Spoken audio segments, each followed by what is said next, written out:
Welcome to Sober Shenanigans. Real talk and real recovery, sharing stories, old and new, trying to stay on the right path and help others just like you. So feel our flow and get on with the show. Here's your hosts, Stoff and Primo. Spending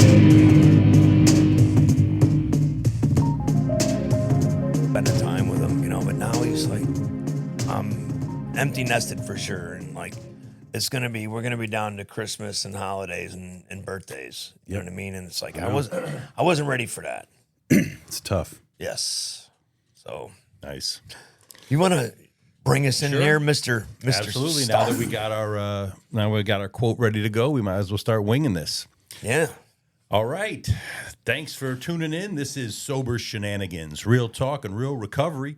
I am your host, Stoff, and with me, usually as every day, is my main man, Primo. What's up, Primo? What's going on there, brother? Great to see you in the middle of the week, middle of the day type of dealio. Yes. What's up? Sorry, I cut you off there. No, you know what? I've got to work on my intro. Like, you've got this whole You got to have something to say. Yeah, man, I got to come in a little bit stronger than this. Like, what's up, guys?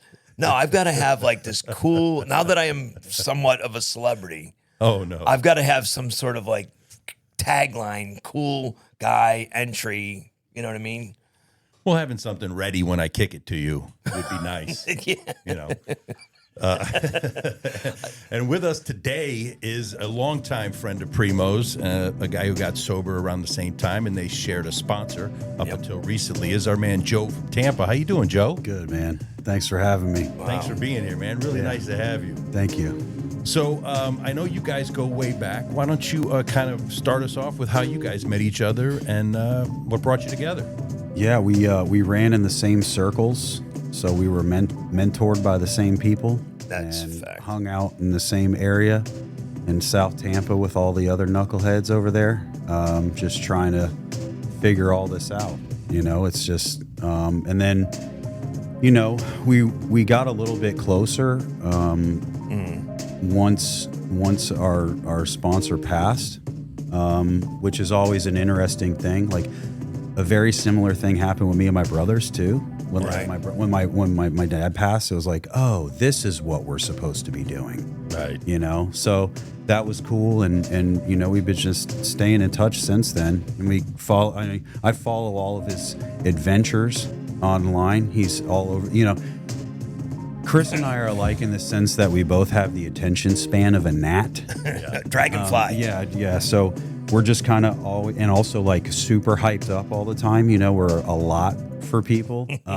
We're the Flat Squirrel Club. Right. Yeah. It's just one of those things where it's like, if we're both in the same room for too long, then together with other people, they might, spontaneously combust or something. I don't know. But it's good.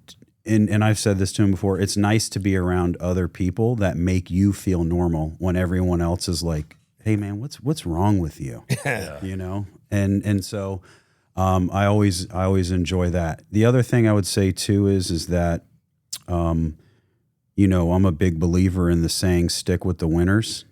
And so when you see other guys really doing the deal, then it's like I want to be around that guy. Yeah. I want to be around those people. I want what they have going on, Yeah, I've heard Primo say that a few times. Stick with the winners. That's one of his things. Yeah. So I can see you guys get a lot of your taglines and your bringing from the same area.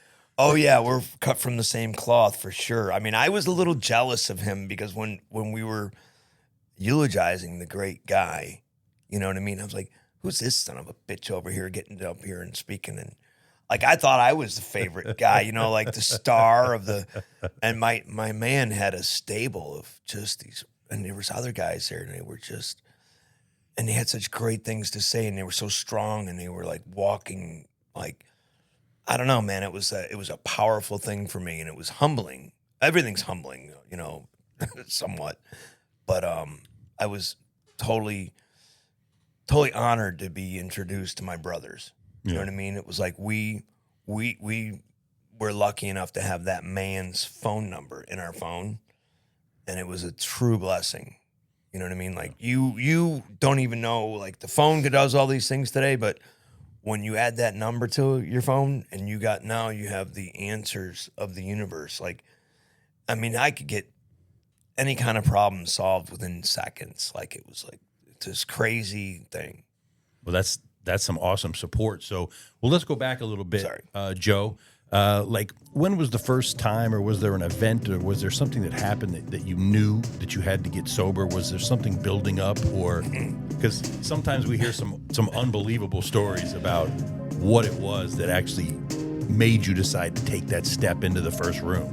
Yeah, I would say Florida Department of Corrections is definitely a good, a very good person or entity or institution that can kind of guide you along. But I would motivators. Yeah, for sure. I would say on a more spiritual level, you know, I had my 8th arrest as an adult. I, you know, had my second DUI, 2 within 5 years. I know I'm losing my license for a long time. I know I'm doing automatic jail time. I know I'm paying a lot of money. Yeah. And I'm, you know, 2 months out from my first child being born. Yeah. Okay. And so I had this awakening of, do I want this little guy to have this be his life? Right. Does he deserve this? Or are you going to say, maybe you don't know everything and you might want to get some help? And so I did, man. I did. And I tell people that, you know, the most courageous decision I ever made of my entire life is to get help from my alcoholism. Yeah. Period. End of story. And, you know, it's one of those things where I got bit from the very first one I went to, man.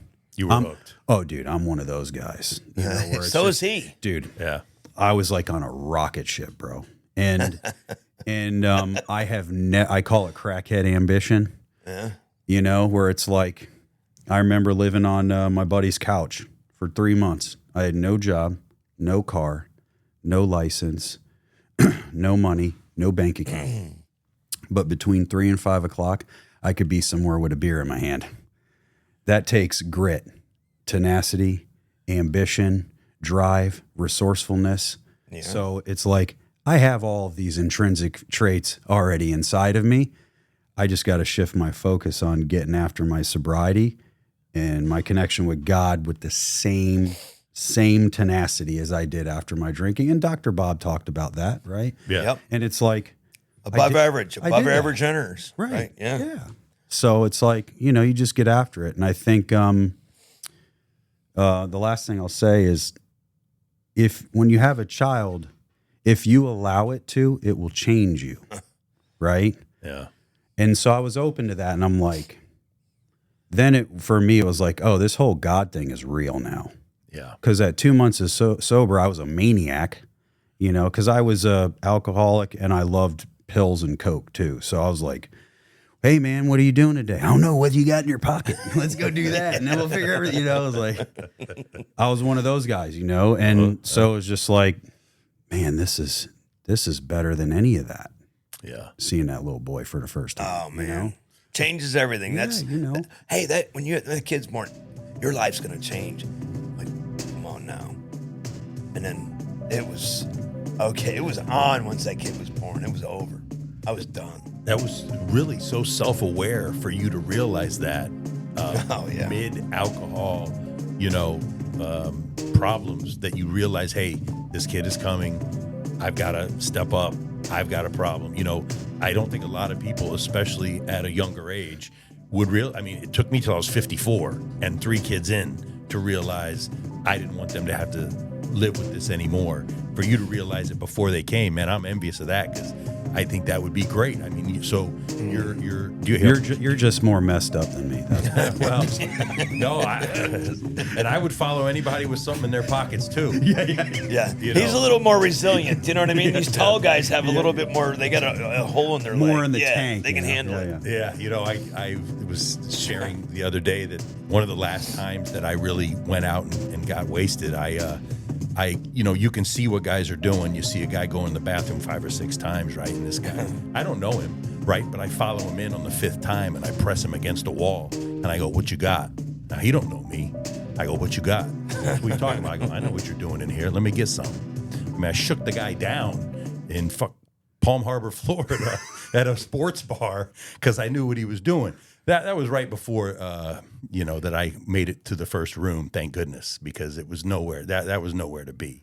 Man. But, that's really cool. It's a really cool story. So do you just have the one kid still, or did you have a few? Oh, man. I waited a long time. Yeah. So, had one at 2 months sober, and then I waited to 15 years sober to have another one. So, my daughter's coming up on 8 months old. Nice. My son's now 16. I'm 16. I always tell him I have 2 more months sober than he does. Thank God he's approaching sainthood compared to me. But that's a testament to what we do. Yeah, right? Absolutely. But yeah, and now I'm a girl dad, and that's a totally different thing. And it's really cool because when you have a teenager, he's seeing this other kid coming in, and he's like, "Oh man, yeah." He's like, "Okay." So I'm like, "So what do you think about being an older brother?" And he's like, "Well, I'm like, "Oh, okay. So what's going on? Like, what do you think?" And he's like, "Well, I have a feeling that you're just not going to have as much time for me, buddy, and that our dad and all this stuff." And I was like, "Yeah, and I probably won't love you as much either anymore, right?" And he's like, "Yeah, yeah. How'd you know?" Yeah. Because I knew what he was thinking. Because to a kid, it's very worldly, right? It's like split attention equals split love. But then it was an opportunity for me to say, "Hey, listen, man, love doesn't play by these rules. It's godly." I was like, so when this other baby comes, it compounds. And my heart gets bigger. My ability to love is more now. So I actually have more to give you now and her. Yeah. I'm like, so that's pretty cool, right? He's like, wow, I didn't think about it like that. I'm like, that's how you should think about it from now on, because that's the God's honest truth. Yeah. And it's hard to get him to jump in the boat with you. You know what I mean? They're like, you're not cool and you're not smart and you're not, and you're just kind of a pain in the ass. And I missed that formidable years where everything that you just watch them learn and experience life. And you're like, I just want to give that. I just want to keep giving that. But then you get, as soon as the balls drop, they're out, they're gone. It's like there's something that happens with the change of, they become a man or whatever that thing is that happened to all of us. Yeah, they just forget it. They don't listen. The ears. Yeah, it's friends. But now he's got a little sister, which is fantastic. He's going to love her unbelievably. I'm lucky enough to have 2 girls. My son is the oldest, and I got 2 girls 3 years under, and then another 3. So they're spaced out nicely as if we almost planned it. But, having those girls, being a girl dad is just the shit. It's just the best thing. Your son is your son till he finds a wife, but your daughter's your daughter the rest of your life. That's a saying that I was told real early on that I cling to, because my daughters always seem to like me. My son, he's 26 now, not always. Yeah. He's going through something where he doesn't like me very much for whatever reason. He's got his own stuff going on, but that's really awesome, and now you get to be a girl dad and he gets to be an older brother. And man, it just must be real nice and harmonious at your house right now. It's crazy. Yeah, right? Yeah, it's wild. It's a lot of fun. She apparently has the DiRoma gene of just wanting to be awake all the time and not wanting to sleep and full of energy. Yeah. And she's fighting sleep right now. Not because she's not tired, but she's just like, I want to be up and around. She might miss something. Dude, she's already almost walking. Yeah. And she's 8 months. I know. She'll be walking in a month. Her doctor's like, she'll be a 9-month walker. I'm like, holy goodness. So I'll get her into triathlons with me and tire her out. You know what I mean? Well, you take all that time to teach them how to walk and talk, and then as soon as they do that, you want to get them to sit down and shut up, because it's a totally different MO that they've got going, and now you're got another job, as if your jobs aren't enough. That chasing them around and keeping them is of course the best job ever. That's for sure. Do you remember when you first got a sponsor? Do you remember? Do you have any stories from when like you first stepped towards a guy and how that went? Do you want to share that a little bit? Sure, man. I would love to. So I went to my first meeting, and I got there like 10 minutes before before the meeting started. And it's like dark and there's no one there. And I'm like, what is going on? I'm like, where is this place? Where's this thing supposed to be? And all of a sudden I see this guy come up on this white scooter, and he pulls in, like a Scottish flag on the back. And I'm like, it's like this old guy. He gets out and he's heavy Scottish accent. Oh, how are you? Blah, blah, blah. You know, and the Scottish. And I'm like, is this where the meeting is? I'm like, yeah, we're alcoholics. We're late for everything. But yeah, come on in. Introduced me, gave me a big hug, said his name was Scotty, and which was funny because, like, you know, he's Scottish. Yeah. Thick accent. And then every person that walked in through the front door, he walked them over to where I was seating and introduced them to me and told them I was new. So, again, like when you're an attention whore like me, that was a magical moment, you know? And then that guy, Scotty, ended up being my first sponsor. And I asked him because he made me feel like he was my family. You know, just like Guy did for us, right? Yep. Like he felt like I was just a part of his life already from the first time I met him. And it was exactly what I needed. I didn't need somebody to kick me in the ass. I didn't need somebody to motivate me. I'm a Tigger, man. Like, I'm full blast. I need someone to tell me, listen, man, it's okay. Like, it's all right. You're not perfect. It's okay to make mistakes. Like, hey, or try this. Hey, have you tried pausing? You know, have you tried like stuff like that? And then later on, he told me his wife was very instrumental in helping me as well, because again, I got sober and my girlfriend's 7 months pregnant. Right. So it's like an it's madness. So she helped me out a lot with navigating those conversations with her.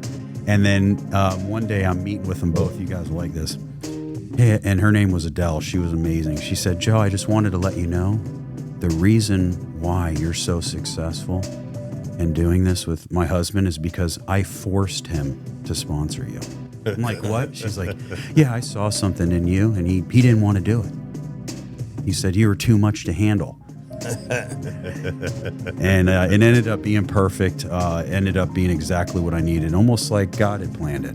Wow, what a thought, right? And it was wonderful. And then, you know, time went on, and it was I just had to move on. There were certain situations and things that arose, and I made a decision to move over to somebody else, you know. I ended up moving as well and all that stuff. And I know what it's like to move and have to be new all over again and get phone numbers. And, you know, I started getting a sheet signed at almost 3 years sober, right? Wow. Which was humbling big time, you know, in order for me to drive.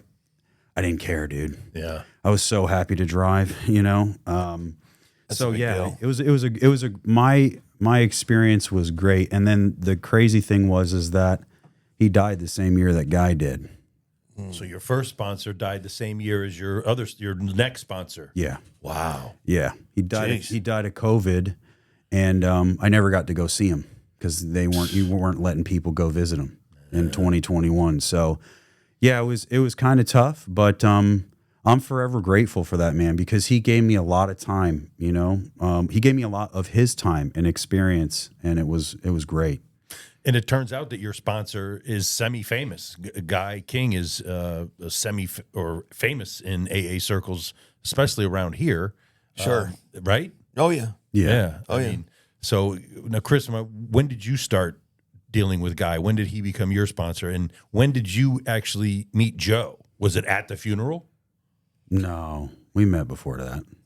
A little bit before that, but I mean, I think that Guy used to say, well, you need to be more like Joe. And I was like, where is that motherfucker? I started hunting him down. Why can't you be like Joe? And I'm like, but I'm surprised he let you on the show. no, it was, You know, my memory of those things are horrible, but I remember,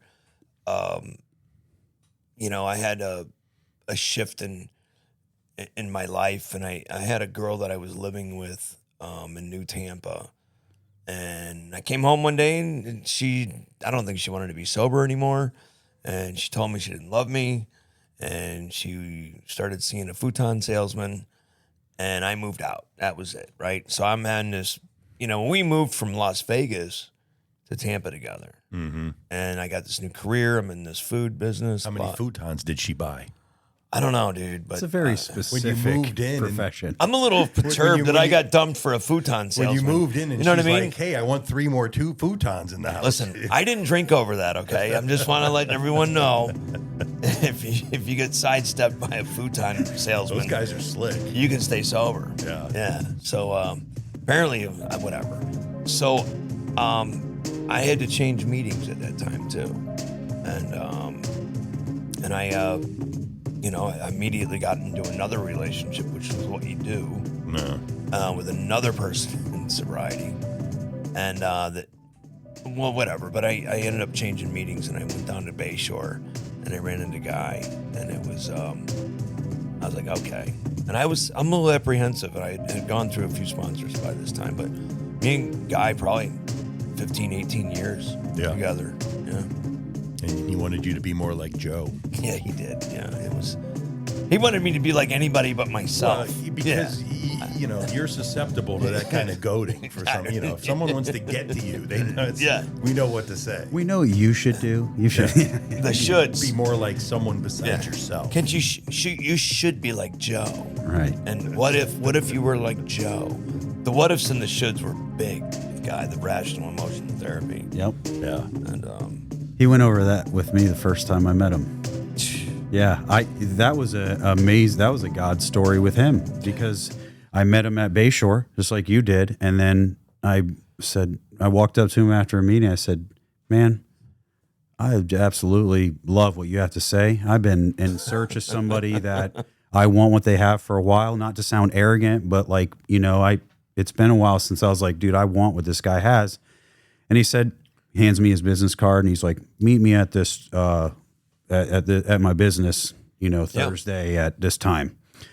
I'm like, okay. And I look at the address, and I lived right across the street. What? I could throw a rock to his office, because I lived right by 4 Green Fields, behind that Matt Law building on right there. So I walked over, and that's how I was able to hang out with him all the time.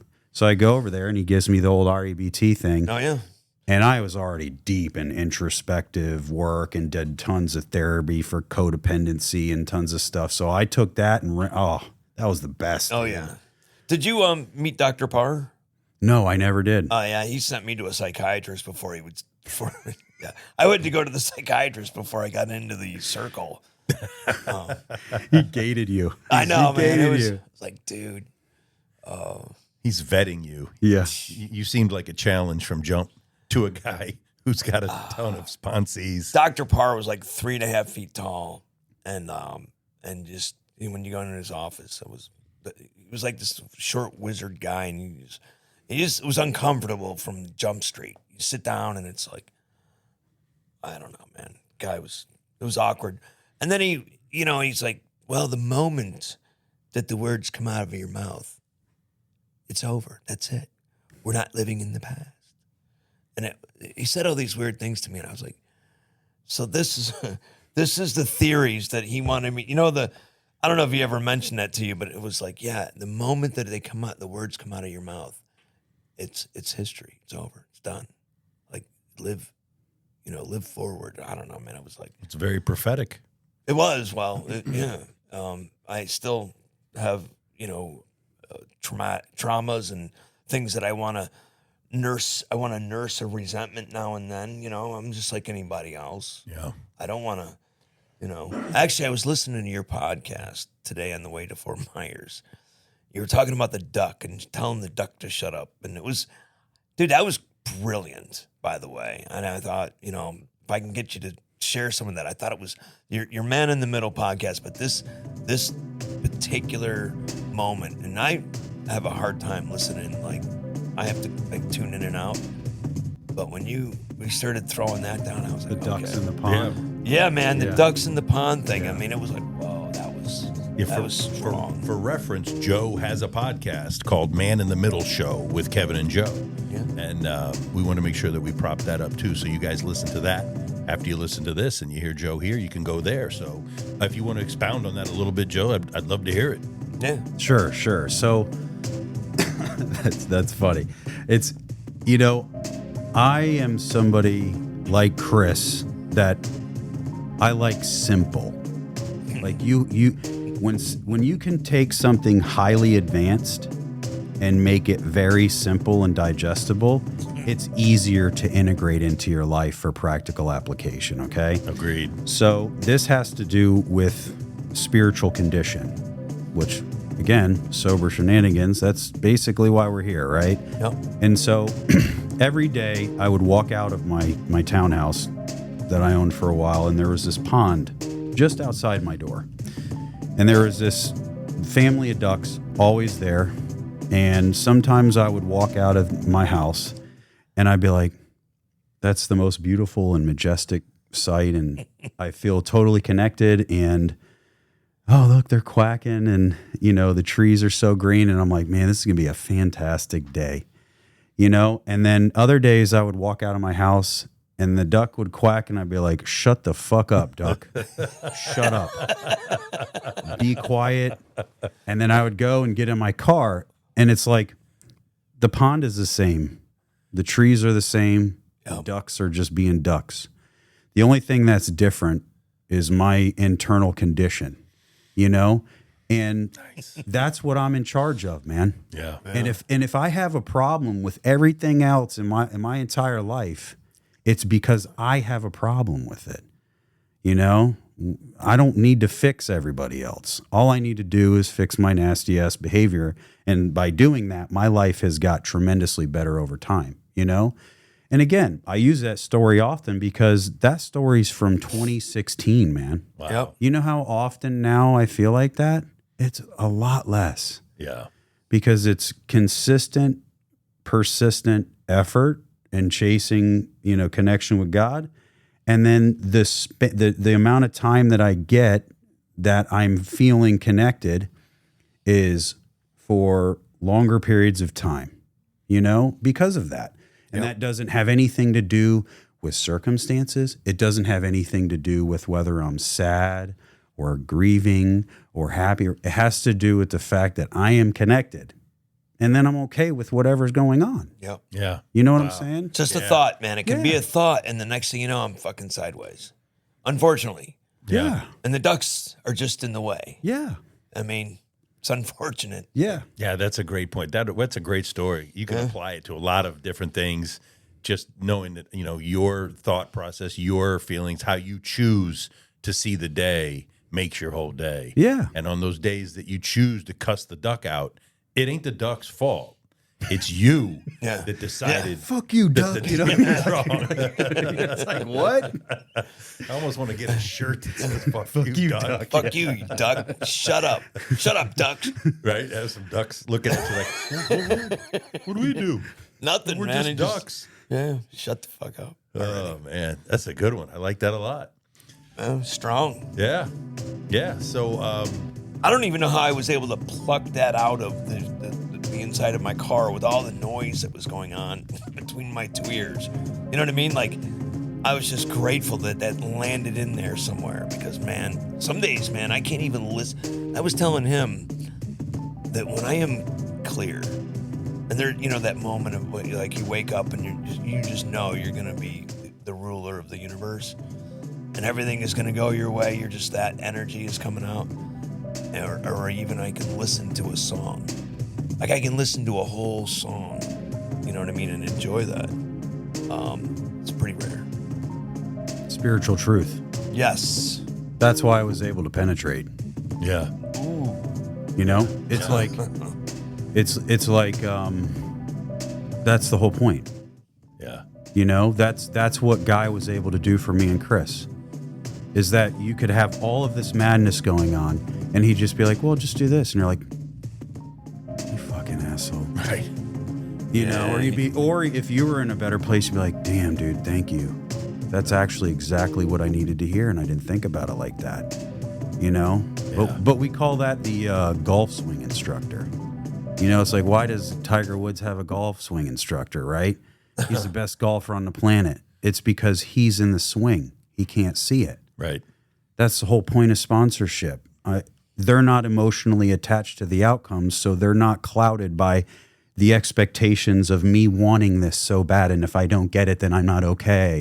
You know, and it's like, hey, just do this, and you're like, oh, yeah, okay. And then all of a sudden it works out, and maybe it's not even the outcome you wanted, but you're just okay with it, you know? See, that's where I think the sin for me has always been pride. You know what I mean? When I think about the things that propel me and that limit me, I look at the word pride and the way that it has steered me. And then I also think about humility. Like the other day, I was reading out of the 7-step out of the 12 and 12, and I'm like, have I ever read this before? First of all, like, you guys been keeping this shit from me, because right now it's making an awful lot of sense, you know. And it's like, damn. And I have these like awakenings of whatever, this wisdom of the life experiences, and I noticed as I look back through. From our family to yours. Whoa. Breeze gopher. Wow. Nice. Yeah, that was quick. Get out of here. Yeah. Go ahead, Primo. Thank you. You know, we are a professionally engineered podcast. Very, very well done. But the pride thing is something that I really have keyed in on, as something that I have to recognize as it relates to my emotional well-being. And maybe it's because I'm the runt of 6 kids, the baby, who knows? But there's something that I've picked up on that allows me to have a little bit more pause when I'm getting it down the wrong way, you know, when I'm headed in that direction where I'm not happy. So, You know, alcohol and drugs helps quiet that noise a little bit in our brains for a while. I just for the first time the other night watched that movie Bill W.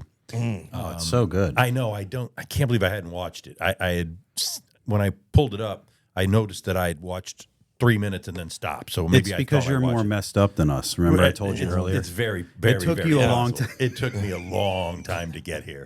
you're getting there, Greg. But seeing it, right? So I'm like, oh man, this is awesome. You know, I'm hearing in the rooms all the time how it started and all this other thing. But after seeing it, you know, he really dealt with his own thoughts in a really difficult way in his later days being sober. It just overruled him a lot that he needed that help, because he was an icon in the program, and because he was an icon, it didn't really allow him to be a member. He couldn't be a middle of the boat guy. Yep. So he always overthought his own things, and a lot of that movie dealt with how he dealt with that, which is one of my favorite parts of the whole program, is the simplicity, the pause, the next step wrong, first thought wrong, things of that nature, because I need something simple like that. You know, I always say when I give a share or whatever, I always point out that this program has been around almost 100 years. That's why I bought in. I thought for sure every other way of getting sober was a scam, and I tried everything I could on my own, and obviously nothing worked. But when I came in and learned about it, and I said, wait a minute, this started in 1935? You know, it was 2022 when I came in. It's almost 100 years old. If it was BS, it'd have been gone a long time ago. So you can quote me the high rate of recidivism, and you can quote me how few people actually don't drink anymore. But one thing you can also quote me is that it's been around that long. So if it's been around that long, it's obviously helped a shitload of people. So why don't I see if it can actually help me? Yep. And that's kind of why I bought in. Nothing else worked. So I was like, well, screw it, you know? And, you know, I wish that I had done it earlier, that my kids hadn't seen me in some of those situations that I don't remember. Yep. You know, and I can remember my wife towards the end, she would tell my friends, and I would hear this. I can't believe I remember it, because you don't remember anything. She would say, he's not going to remember this tomorrow. He's blacked out. And of course, when she says that, and I'm remembering, and I'm not blacked out, I get even more mad about it. But it was true. And now I think back, and I can look back at pictures, and I can almost see my eyes. And like, I don't want to see that picture again because I know I'm blacked out. I can look. I got the black eyes. I got no feeling in those eyes. That's a dead guy right there. You know what I mean? So hearing stories like yours is very motivational for me. A guy that is really put together, that's doing it, that has done it, that has a great story. So, you know, I'm really glad you're here. It's really nice to meet you. And, Thanks, man. Really, really cool. Yeah. Yeah. I know you have another show or a podcast that you're working on too. Do you want to tell us a little bit about that? You mean the Man in the Middle show or or my work, my professional life? All the Unchained above. Leader? Yeah. I can why talk not? about Sure. everything. Yeah. Yeah, the professional life. You were saying a little before the show. Yeah. Yeah. So, you know, I'll preface this by saying that this is another instance where I had a vision for what my life was to be, and God had other ideas. Meaning that first of all, I like money. You know, money. I like money. That's and not a sin. I didn't get sober to not enjoy everything. You know, so. Amen. You know, so again, I've done very well professionally, and you know, I always kept my recovery separate from my professional life. You know, and I always did that because I just was like, you know, I don't know if I feel right making money from recovery. Yeah. And I didn't for a long time, and you know, I have plenty of friends that do it, and they do it well, and they do it very in a healthy way and not taking advantage of people, you know, like some of the slumlord halfway house guys, you know. But again, this year, through kind of divine intervention, I was connected with a guy that runs a program called Unchained Leader. And this is a program that helps men overcome porn and sex addiction, which wildly problematic. Yeah. It's bananas. Okay. If you look on the most searched, you know, on Google, what's the most searched websites? Like porn's always top 5. Yeah. So again, it's problematic, right? And this is faith-based as well. So the integration of biblical principles with the program through psychology and spiritual change.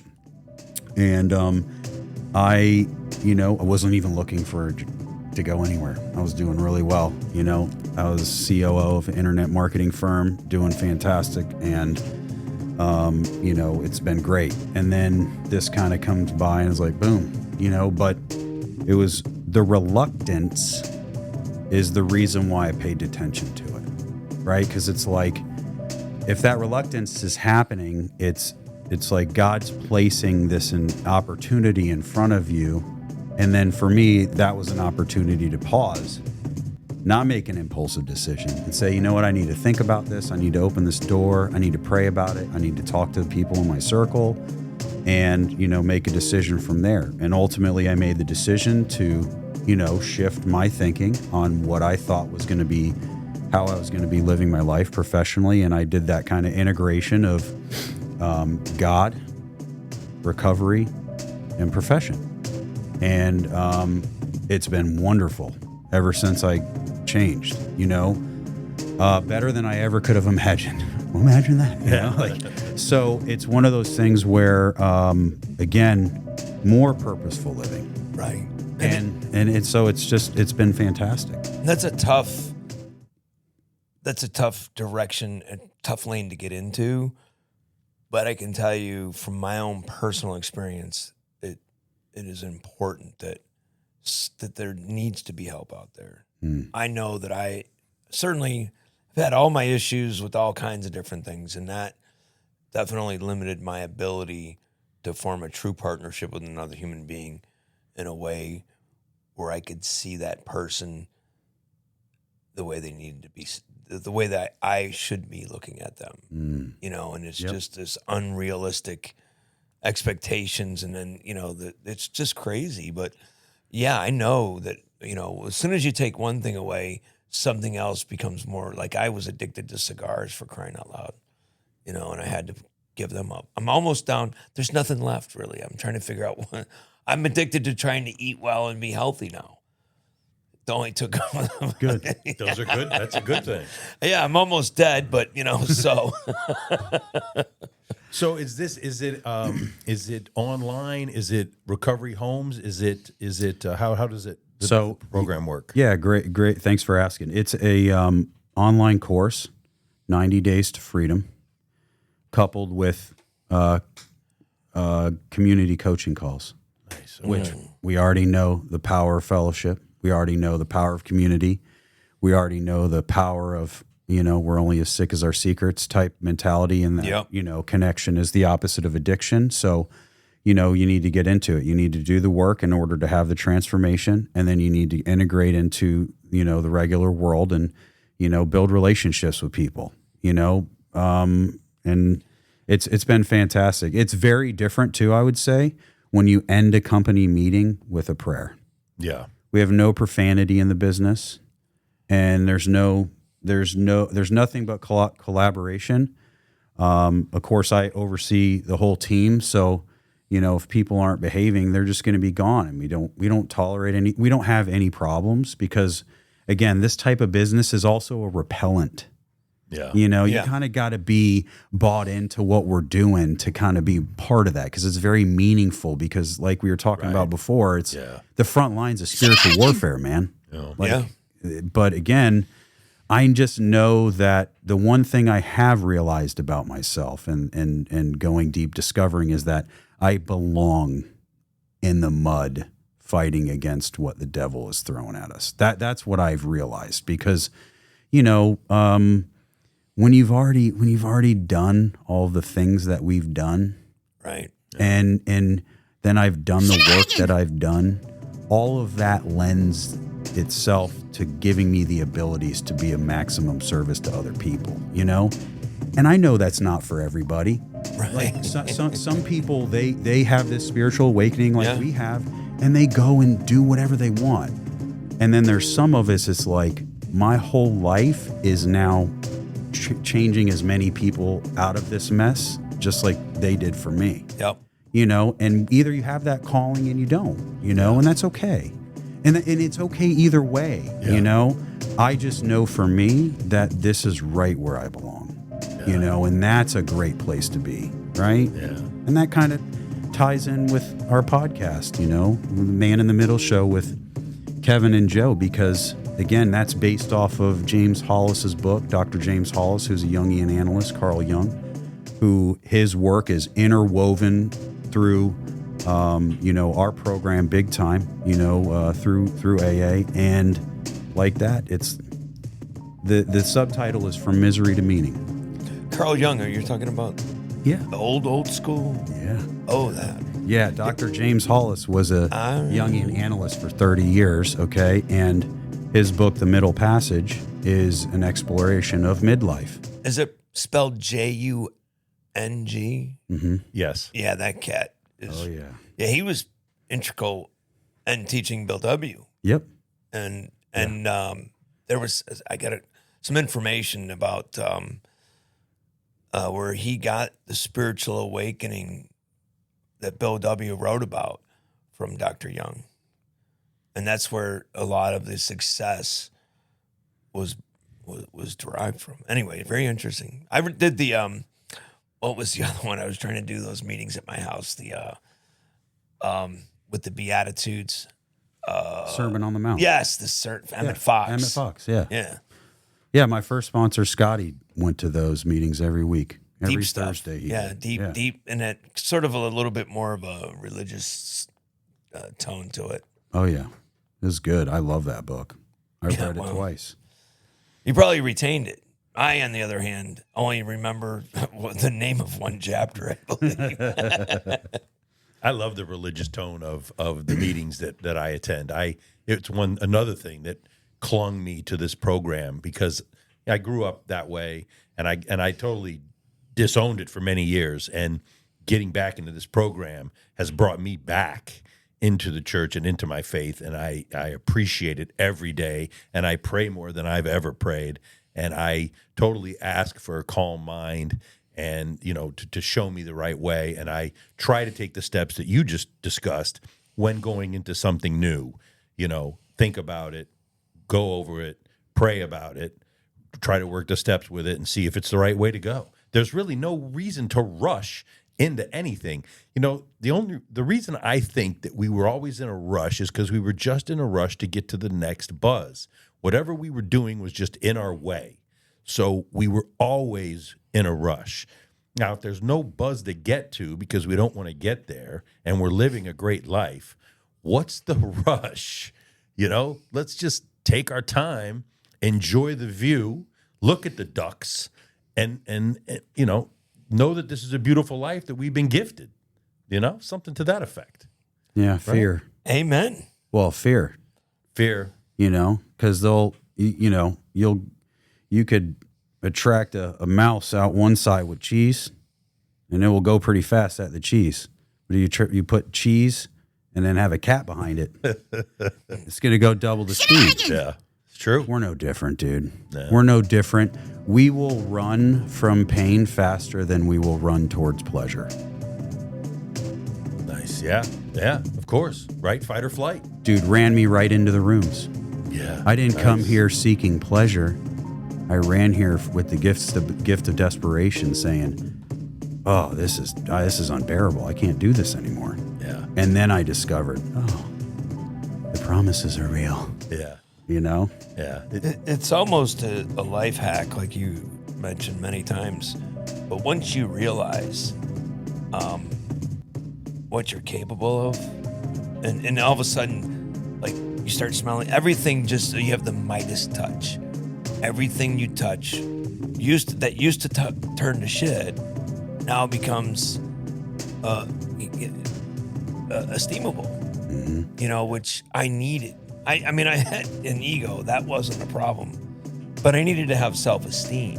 Yep. Which was that's that weird pride thing. But man, I just remember, like, really finishing something for the first time. Like, signing up and being a part of something and then finishing it, and actually getting a coin. When I got a coin at Turning Point, when I commenced, and it was time for me to go on to my next chapter of my life, that might have been the first thing I ever finished in my life.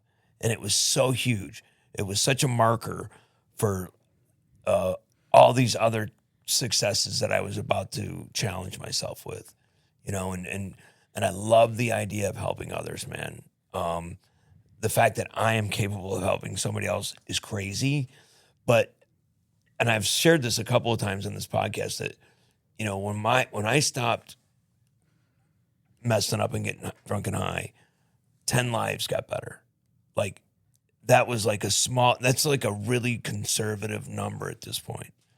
How many lives improved when I wasn't running around town anymore.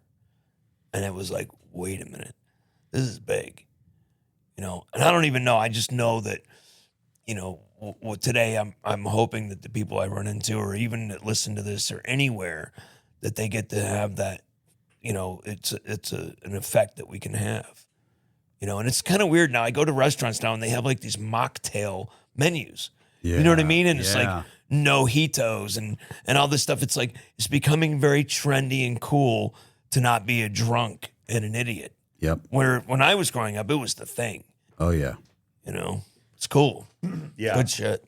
Sobriety has become very popular, thank goodness, in pop culture and around the world. And one thing we like to do here on the Sober Shenanigans Show is we like to do a celebrity quote of the week. And this week's quote comes from Josh Brolin, who got sober at 45 years old and entered rehab in 2013. So he's kind of a later guy getting sober like myself. But Josh has a great quote where he says, "Sobriety is when your children look at you and trust what they see." That's a good one. Solid, right to the point. Mic drop. Mic drop. Exactly. Yeah. You like that? That's Yeah, really you good. got skills. I don't know if you know this, but Greg he was a rapper. Oh, really? Yeah. Yeah. Back in the 90s. I was Big Reef. Opened for Run DMC. Did a lot of stuff. A lot of fun stuff. Knew I liked you. Yeah. I wish I remembered more of it. Little known fact about me is I absolutely love hip hop. Nice. I love it. The first CD I ever bought was Enter the 36 Chambers, Wu-Tang Clan, 1993. Beautiful. Changed my life, dude.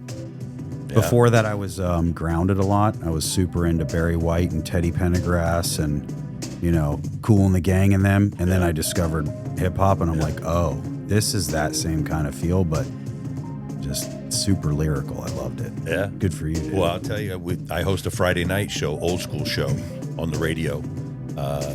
We play nothing but 80s and 90s hip hop, and in between songs, I play old movie clips from Tommy Boy, Coming to America, Friday, all that stuff. Oh and my I gosh. I go by the name Tommy Boy, the real McCoy. I'll give you the link so you can check it out on Friday nights. Dude, I could quote Tommy Boy. Oh, Me too. no, that's his, like, look. Oh, my it's God. sick. If you can bring up, like, 3 words in succession of any old school rap song, and this guy comes in right behind you. Oh, it's the best. I It's love the best. it. It's It when is. music was great. Our last guest, Raj, who was last week, he is also into music old school like that. He loves it too, and he brought up a couple of things, and I did that. He was trying to quote Grandmaster Flash. Oh, yeah. And I said, I had that record. I bought it on a Thursday. It was 1982. I remember buying it. It was the second album I ever owned. And he thought it just showed my age, I guess. But, well, listen, if you're having a tough time quitting, whatever it is that you need to quit, you're not alone. There's apps and numbers and groups in your town, or you can call us if you want. Leave us a message, 727-294-4933. Hit us up on Facebook. Taking that first step into a room or a chat or a group with people just trying to get better just like you will be the best day of your life. Primo, do you have a final point on today's show that you'd like to make? I am actually going to defer my final point to Joe today. Yes, and Joe, please prop your podcast and the website for your new profession too, if you wouldn't mind. Sure. You can go to maninthemiddleshow.com. That's where you can sign up for our Substack, because Kevin is a ex-comedian and now a copywriter, so he's a great writer. So we have a newsletter that goes along with it. Man in the Middle Show with Kevin and Joe on all the podcasts. And then you can go to unchainedleader.com, where you can see my boy Mason Kane watch the documentary. If you or someone you know is struggling with porn or sex addiction, obviously you can sign up and check that out. And you want me to drop some of the goods? Yes. Oh, yeah. What are you looking for, Primo? What are you feeling, man? Give me a topic. I really humility, man. Humility. Yeah. Well, how I'm about always looking to score a little humility. how about we drop it from our boy Bill W. then? Okay. And he defined humility, which is my favorite definition of humility, and I use it all the time. And that's a clear recognition of who and what I am, followed by a sincere attempt to become what I could be. It's the spirit of Step 7, and it's a lifelong journey of character building that's never done, but it's how we get close to the likeness of our Creator that we do, So that's it, man. Dude. Fantastic. Another mic drop, a double mic drop show. How about that? I love it. I'm smart enough to know when to pass the mic. You very good. I may not be that smart, but I know. He knew to pass it to the left. It's puff, puff, pass. That's right. You know what I mean? That's he knows. right. Yeah. Ear. Puff, puff, give, motherfucker. Ear, guys, ear. All right. Well, listen, thanks for listening to Sober Shenanigans, real talk and real recovery. Worry, anxiety, and fear, it's all up in here. So give yourself a break. You're enough, and you're doing great. I'm Stoff, and he's Primo. And remember, No drinks today.